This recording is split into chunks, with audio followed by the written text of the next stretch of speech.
Oh, dude, and I realized we're going live. We're live right now. Hey, everyone. Okay. But we haven't gone live on Zoom in a while. No, forgot to Goodness. do Haps. That's all right.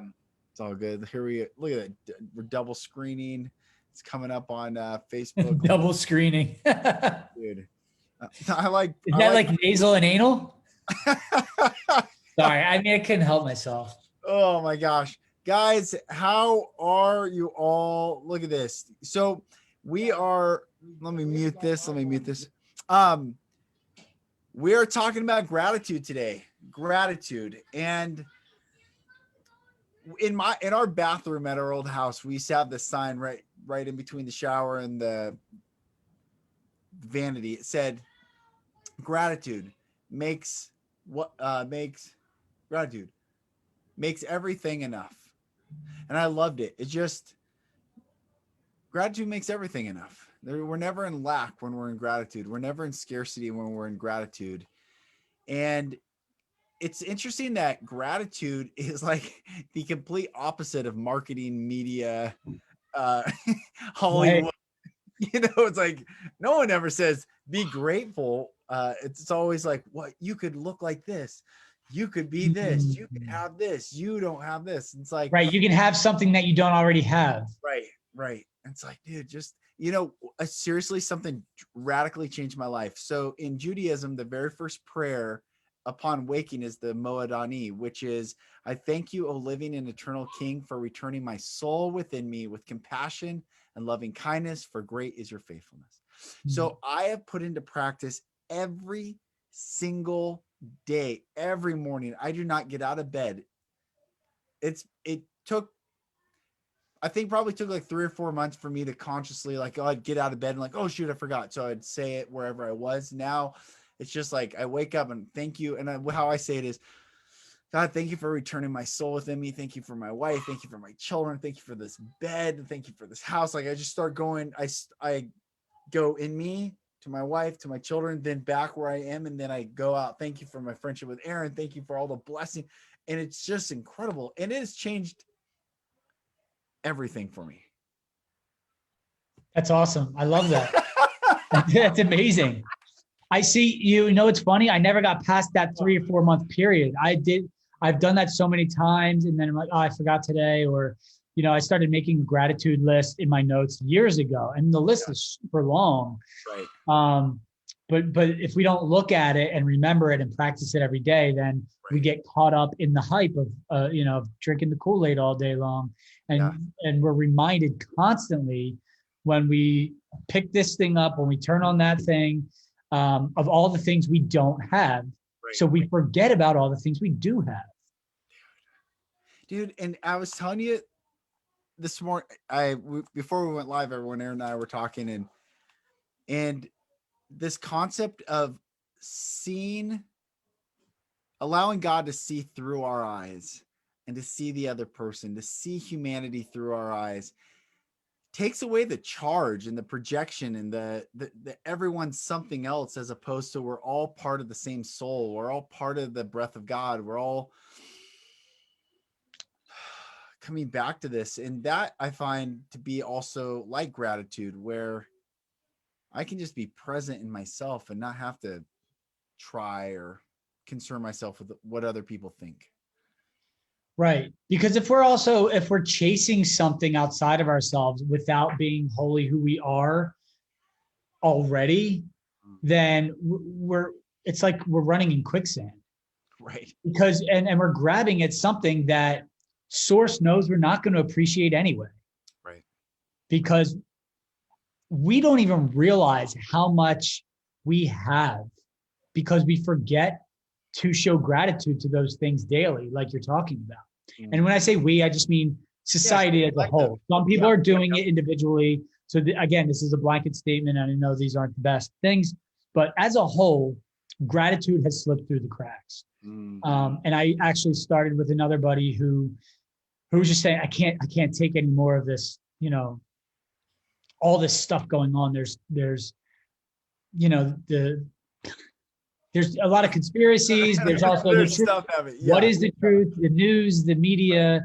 Now you have to do this if you want to do that, and all this kind of stuff that's really starting to upset people.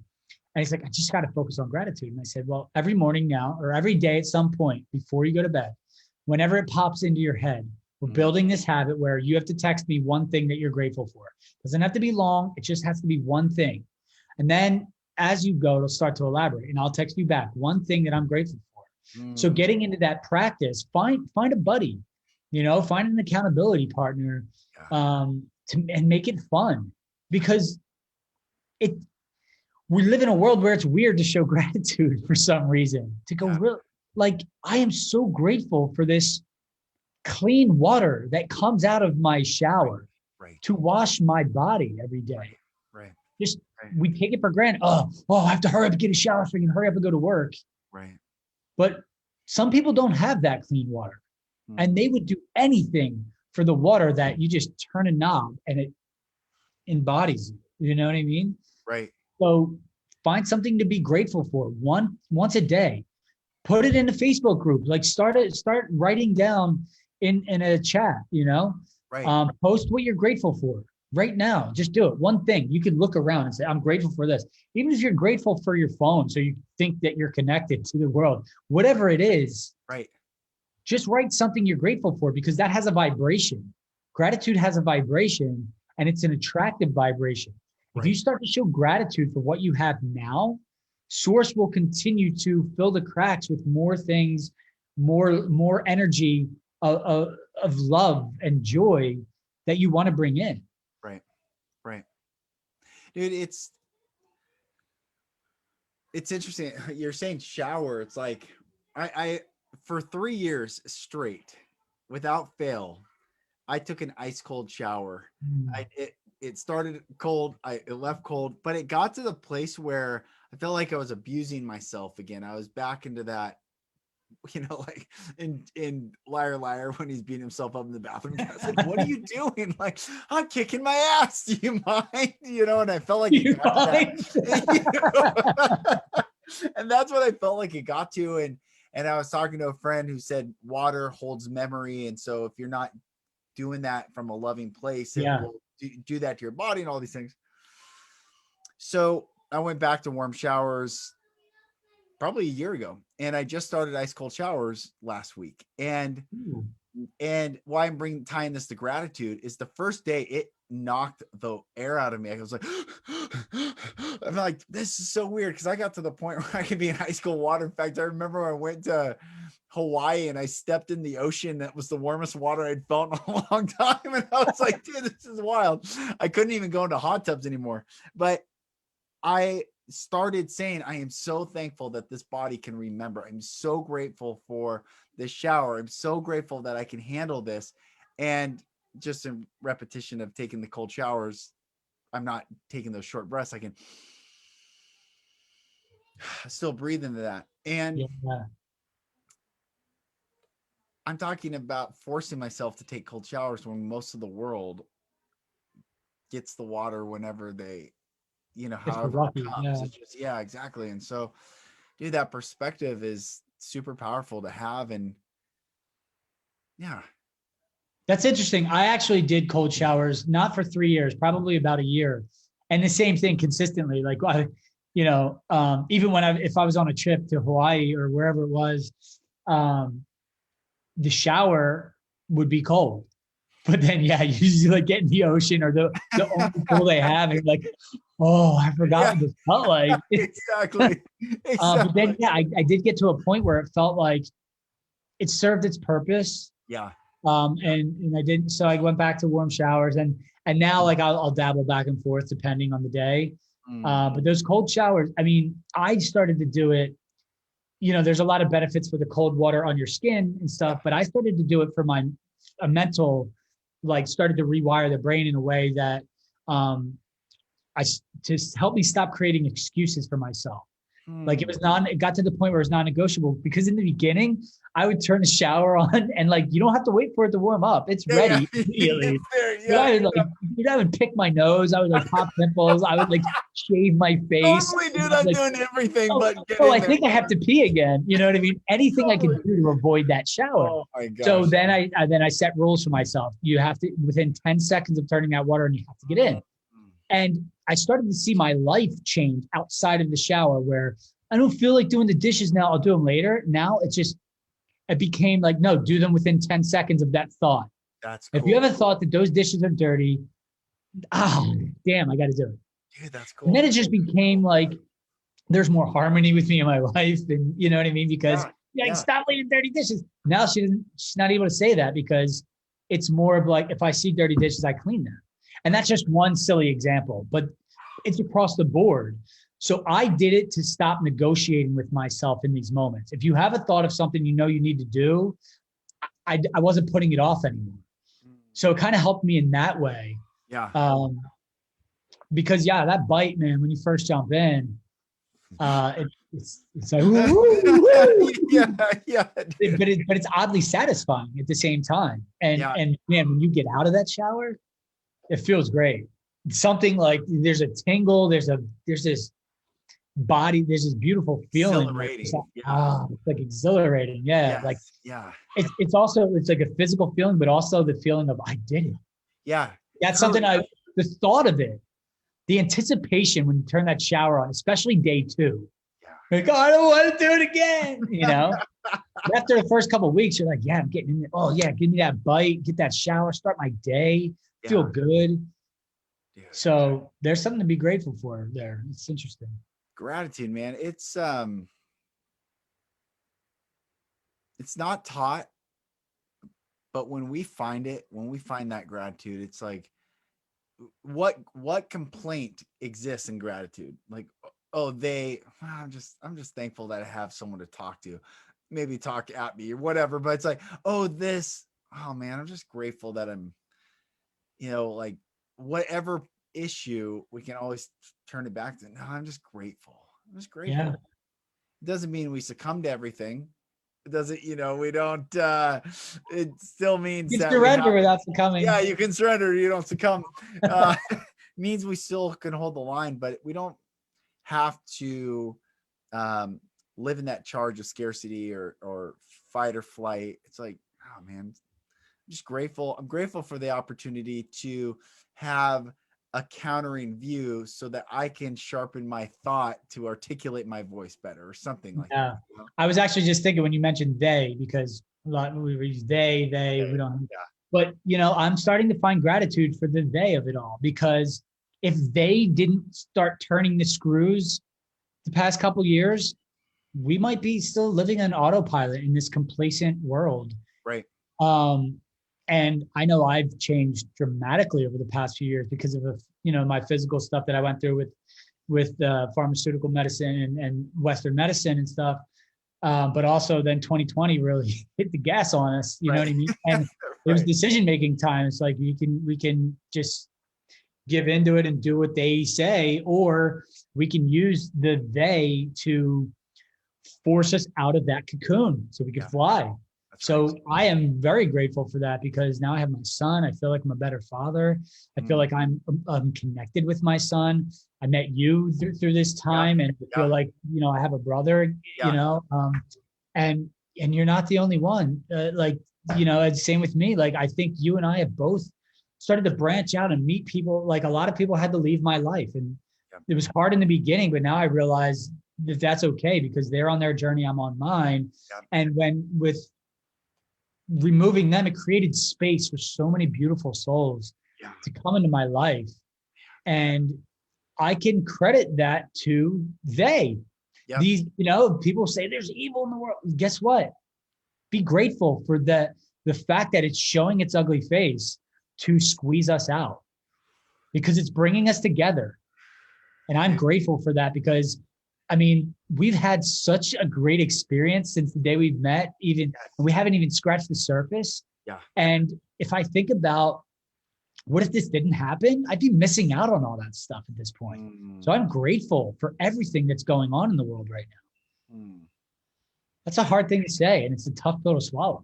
Well,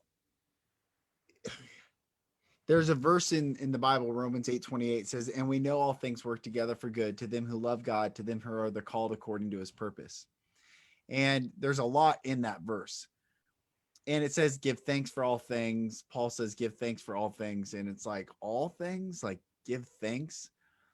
And that perspective of giving thanks for all things, or all things work together for good. Like, had you had a great time in Hollywood, it would have allured you into staying in that world. But because you got squeezed from people and you didn't like, like, here you are. Had I continued to try to be a TV reporter and stay in that, how do I look? How does my voice sound? Am I, reading right? All that stuff. Am I Right. covering the right story? Did I get the, Enough Murrow viewers Award? and Yeah. Did I win an Emmy? Like all that stuff. right.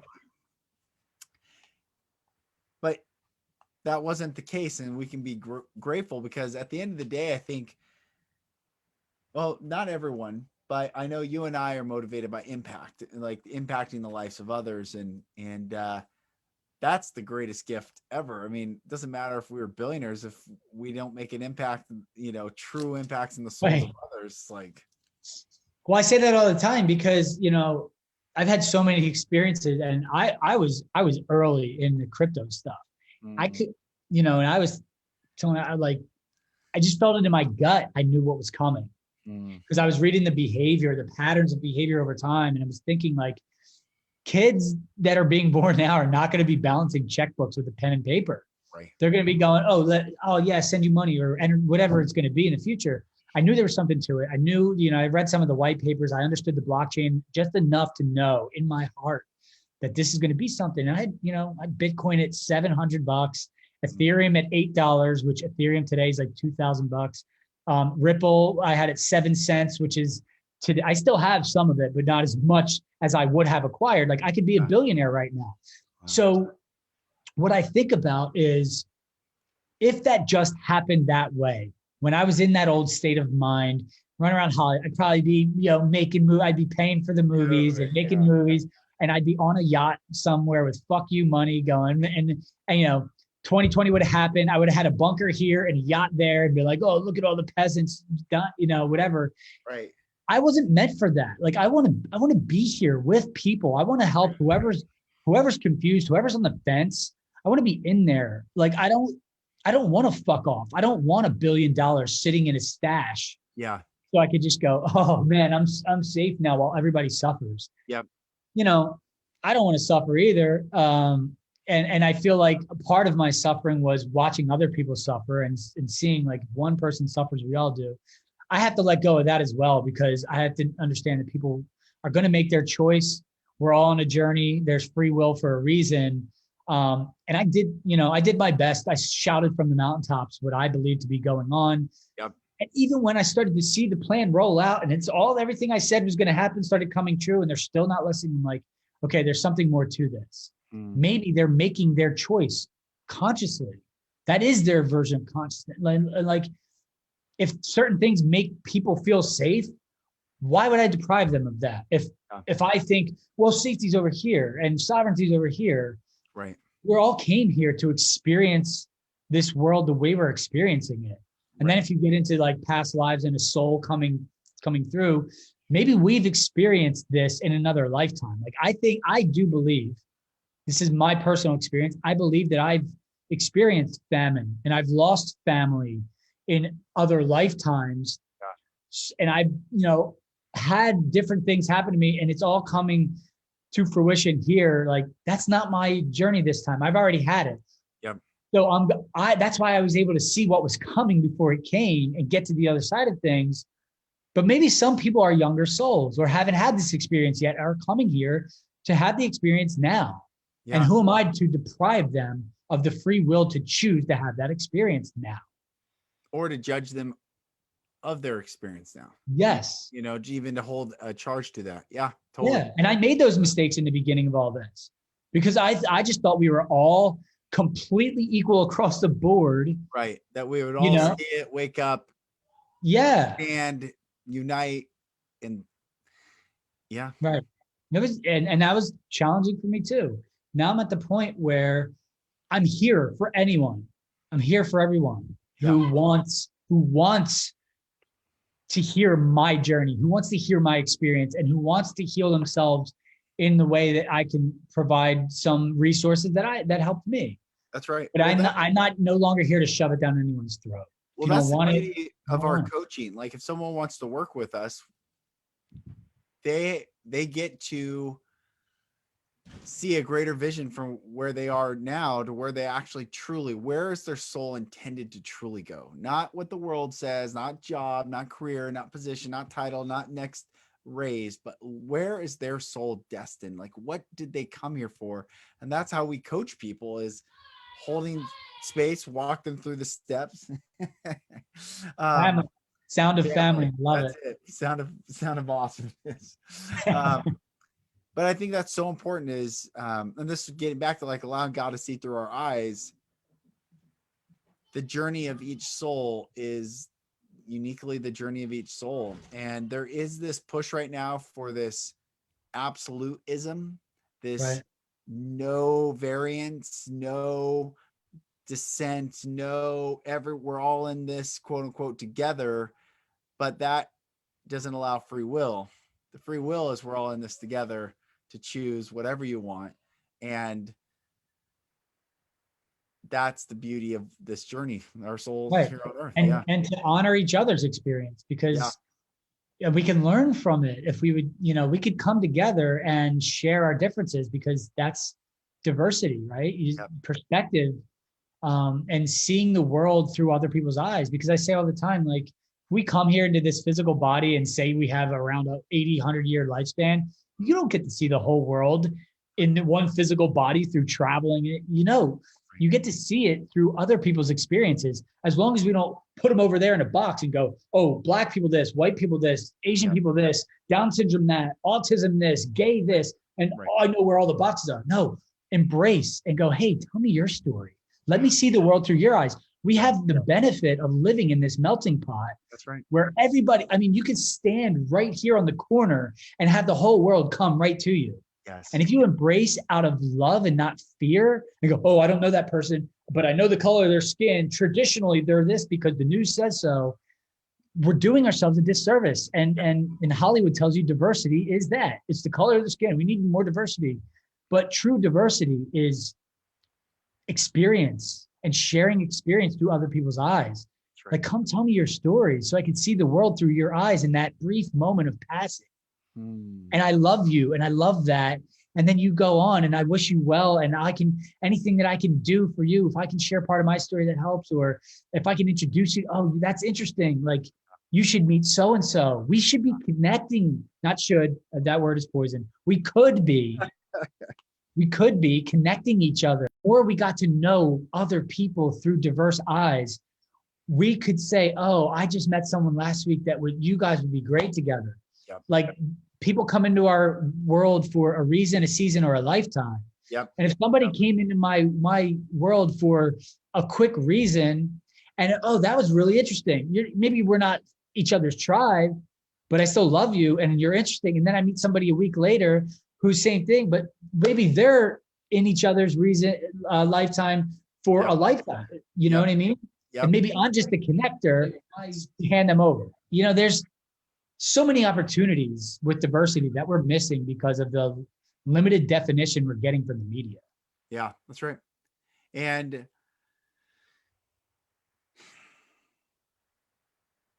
I think nothing is an external power outside of us choosing gratitude. And I think these things are tied together. Is that if I'm not grateful for everything that I experience, I can't hold space and truly ask someone to share their story, their perspective, because I'm not satisfied. So I'm always looking for the next. But if I can just be in that place of gratitude, hold that space, and then when I encounter another, to truly ask, and that change, that flicker of something different is what I think everyone's searching for. They're just going to find it in their own path, and that's okay. Yeah. And that's the other thing, is like, when someone approaches you, society has kind of been built in a way where we look, what can that person do for me? And if nothing, then keep it moving. Right. Move on. Right. And it's like, what if we looked and said, what can I do for this person approaching me right now?